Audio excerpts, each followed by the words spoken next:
ハロー、こんにちは、ダジャハー、なるです。私は今、スペイン・バルセロナに来ています。今回はバルセロナに1ヶ月滞在する予定です。私はオンラインで仕事をしているので、基本的にどこででも仕事ができます。今回はバルセロナに来てワーケーションをしています。ワーク、仕事をしながらバケーションを楽しむことですね。ワーケーション。今回この動画では私のバルセロナでのバケーションの様子をギュッとして皆さんにお届けしたいと思います。今回の動画も日本語でいろいろ話すので、単語の練習、シャドーイング、リスニング練習に使ってくれると嬉しいです。それでは行ってきます。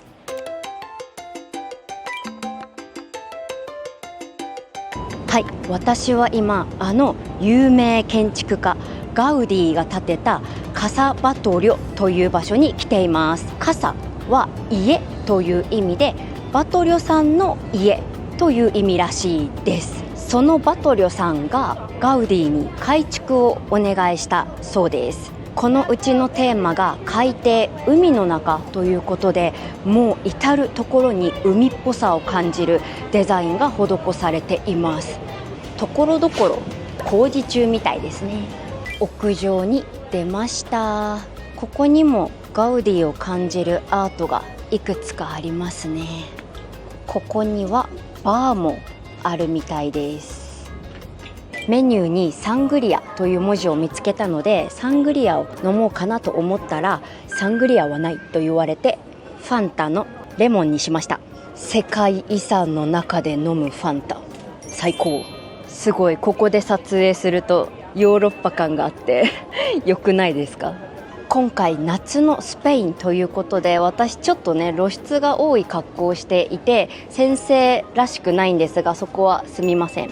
私のバケーションなので許してください。先々月にスペイン・バルセロナでオーバーツーリズムのデモが起きていたんですよ。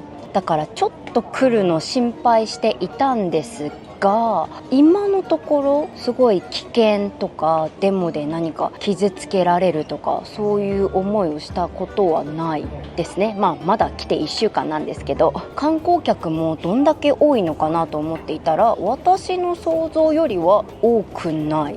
すごく混んでて前に進めないってこともなかったし、お店、バーとかレストランでもちょっと並ぶことはあっても、そこまで行列にはなっていないイメージ。どうなんでしょう。昔と比べたらだいぶ人が多くて嫌になっちゃうとか、コロナ禍もあったから、その人がいない、現地の人しかいない状態からのこういう状態だから、どうなんだろう。もう急激に人が多くなったって感じているのかな。さっきのカサバトリョからまっすぐ歩いてくるとバロック地区という場所に着きます。ここが今バロック地区の広場ですね。人でにぎわっています。このバロック地区にもすごく見応えのありそうな大聖堂があるんですよね。バロック、この言葉がすごく似合う大聖堂ですね。ここに入るにもチケットが必要みたいなので、私は今回外見だけで我慢します。A picture. Thank you. Together? Cheese. Thank you. This is my job. There is some change. Some cheap? Because I don't have cash right now. Japanese yen also fine. It's okay. 写真を一緒に撮ろうとせがまれ、チップをせがまれました。勝手に写真に入ってきたのにね。本当はユーロを持っているけど現金を持っていないと嘘をついて韓国のお金をあげました。さっきのあれは何と呼べばいいんだろう。風船お兄さんああいう感じの人に絡まれたの初めてかもしれない。うまく断れなくてちょっと今悔しい。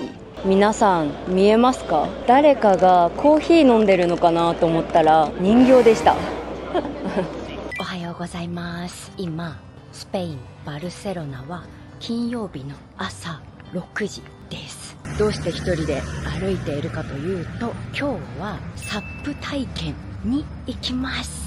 朝日を見ながらサップ体験、そういうね体験を予約しました。今そこに向かっています。おはようございます。今日は私がバルセロナに来て2週間目のお休みの日です。今日も少し仕事をしなくちゃいけないんですが、フリーな時間もあるのでバルセロナを観光したいと思います。この撮影をしているのは8月末なんですが、今日の気温は25度ぐらいですね。この格好だと若干肌寒いかなぐらいです。今日の目的地に着きました。バルセロナから電車で30分ぐらいの距離にあるバダロナという地域のビーチです。バルセロナの海よりは人が少ないかな。私の泊まっている Airbnb のオーナーさんもバルセロナに住んでいる私の友達、最近知り合った友達もバルセロナからちょっと上の方に行くともう少し綺麗な海があるよとおすすめしてくれたので来てみました。そこのビーチクラブでレモンスイープスを買いました。はい、皆さんご一緒にサルーン。うまい。私バルセロナに来て2週間が経ちました。今のところすごく楽しいです。幸福感でいっぱいです。多分皆さんね、私の顔を見ればわかると思うんですが、幸せそうな顔してるでしょ一人でね、旅行に来ているんですが、もう、なんて言うんだろうな、もう表現できないぐらいの、この心が満たされている感じ、幸せな感じを毎日感じています。でもこっちにいるとパドルボートを楽しんでいる人、ローラースケートを楽しんでいる人が本当にたくさんいるので、それを目にすると、あ、私もやってみたい、私も練習してみたい、そういう気持ちになるんですよね。いいなぁ。ここからもうパドルボートを楽しんでいる人、こういう漕ぐ船を楽しんでいる人、もうここから見えるんですよ。すごく楽しそう。私結構見るもの、聞くことに影響されやすいので、私の周りには幸せな人たちがいてほしい。そういう意味でもやっぱりバルセロナは、今はバケーションという時期もあって、現地の人以外もホリデーに来ているから、特にそう思うのかもしれないんですが、この動画を日本人の方が見ていたら、本当に自分を幸せにする方法、自分が楽しくなる方法をぜひ探してみてほしいです。真面目にね、仕事をするのも大事、休まず仕事をするのも大事だと思うんですが、そう、自分がね、どうやったらハッピーになるかもぜひ考えてみてほしい。私の動画では日本語を教えたい、日本人の文化を教えたいというのもあるんですが、こういう生き方もあるんだよ、皆さん幸せに生きようよというメッセージもぜひね、これから伝えていきたいんですよ。日本人の方以外にもね、ちょっと人生悩んでるとか、あまり幸せじゃないと思っている人たちにも、私のこのメッセージというか生き方をぜひね、シェアしたいと思っています。お昼ご飯を食べに来ました。お昼からお酒を飲みます。これはサングリアカバというお酒です。サルーン。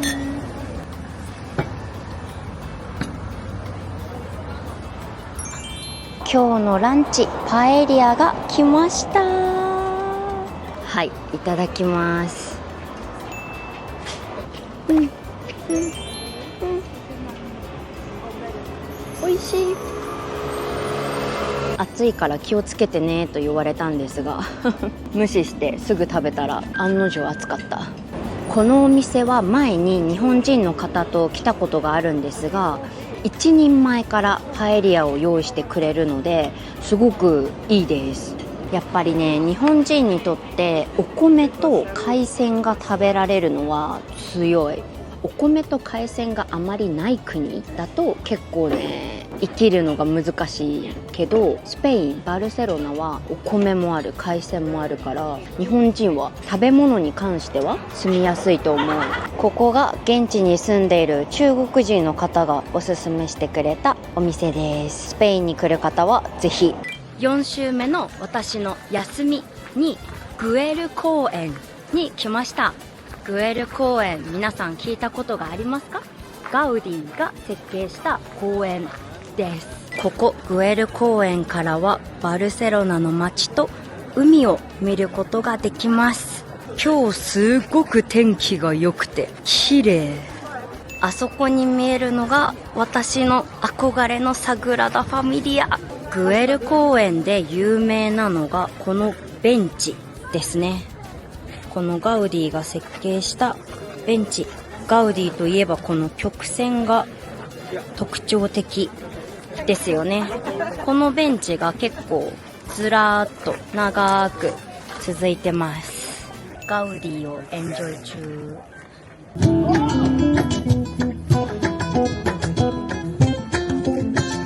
バルセロナで有名なチーズケーキをゲットしました。このチーズケーキを買ってこっちで出会った日本人の友達と合流して海に行ってチルしようって言っていたんですが、その友達が来ません。4時に待ち合わせをして今4時20分、まだ来ません。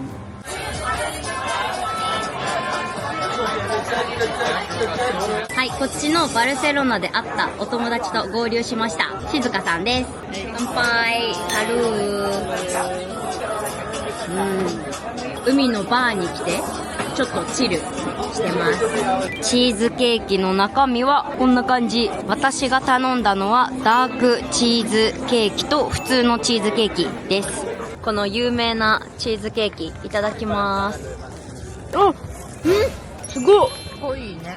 味めっちゃ濃い。美味しい。ノーマルな方もいただきます。うまっ。お酒にも合う。めちゃめちゃ美味しい。バルセロナに来た人はこのチーズケーキ食べるべきだ。美味しすぎる。今スペインは9月の2週目なんですが、まだまだ夏。しかももうすぐ6時なのに海に入って楽しんでいる人もまだまだたくさんいます。今日は私がバルセロナを離れる3日前です。合計でバルセロナには1ヶ月とちょっといました。もう時間が経つのが早い。今日はこっちの4時まで仕事があったんですが、それが無事に終わって少し散歩をしながらサグラダ・ファミリアに向かいたいと思います。そう、バルセロナといえばサグラダ・ファミリアですよね。実は私ここバルセロナに来てまだ2回しかサグラダ・ファミリアを見ていないんですよ。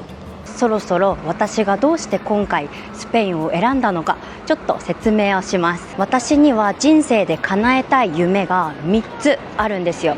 1つ目がウユニ塩湖を見ること、もう1つがオーロラを見ること、最後の1つがここバルセロナのサグラダ・ファミリアをこの目で見ること。そのうちの1つの夢を叶えるべく今回バルセロナに来ました。どうしてこんなにバルセロナのサグラダ・ファミリアに憧れを持っているかというと、私は小さい時に見たルパンの映画、ルパンのお宝返却大作戦の中でこのサグラダ・ファミリアが出てきたんですよ。もう完全にその影響です。小さい時にそのアニメを見て、うわすごく綺麗と思ってからもうこの目で絶対見たいと20年間ぐらいかな、強く思っていました。そんな夢を持っていたのに、どうして今回の滞在1ヶ月ちょっとの滞在で2回しか見ていないかというと、憧れすぎて生で見るのが怖いんですよ。怖かったんですよ。なんか夢がこう終わってしまう感じ、現実になってしまう感じがすごく怖くて、そうだから2回しか行けていないんですよ。しかもどっちも10分ぐらい見て帰ってきたという。中にはねまだ入っていません。ちなみに今日も中には入らず、外だけを皆さんにもシェアしたいと思います。もうね、私の目の前にあるの。だったーん。やばい。これを毎日見られるバルセロナの人羨ましすぎるんだけど、どうしてねわざわざ来たのに入らないかというと、先週の金曜日に行こうと思ってチケットをその2日前ぐらいに買ったんですよ。ですがなぜかねそのチケットがキャンセルされてしまい、私は行ける時間がなくなりました。もう完全な計画性のなさですね。残念。これが長年完成されていないガウディが設計したサグラダ・ファミリアです。やっぱりサグラダ・ファミリアの周りは観光客が多いですね。私結構人がそんなに好きじゃないんですけど、衝撃発言。スペインの人たちがみんな明るくて笑顔で冗談が好きでいつも笑ってるから、あ、人っていいなってスペインに来て思うようになりました。ここに来てね、私の心も結構癒されています。スペインいいな。バルセロナ気候もいいし、食べ物も美味しいし、人もいい人が多いし、だいたいね、私が笑顔でその人を見ると笑顔で返してくれる。すごく嬉しい3日後にバルセロナを離れると言ったんですが、まずね、ポルトガルに2週間ぐらい行って、その後また戻ってくる予定です。はい、私のバルセロナ生活はまだまだ続きます。だからまたすぐ会おうね、サグラダ・ファミリア。この動画後半はちょっとグダグダになってしまったんですが、そんな動画でも最後まで見てくれた方ありがとうございます。私と同じようにバルセロナに恋をした人はグッドボタンをお願いします。チャンネル登録も待ってます。それではまた次の動画で。じゃあね。このバルセロナに来て私やってみたいことを挑戦してみたいことが増えてしまったんですよ。外でやるヨガも参加してみたい。あとローラースケート、スケートボードもやってみたいんです。もうね、趣味が増えすぎて困る。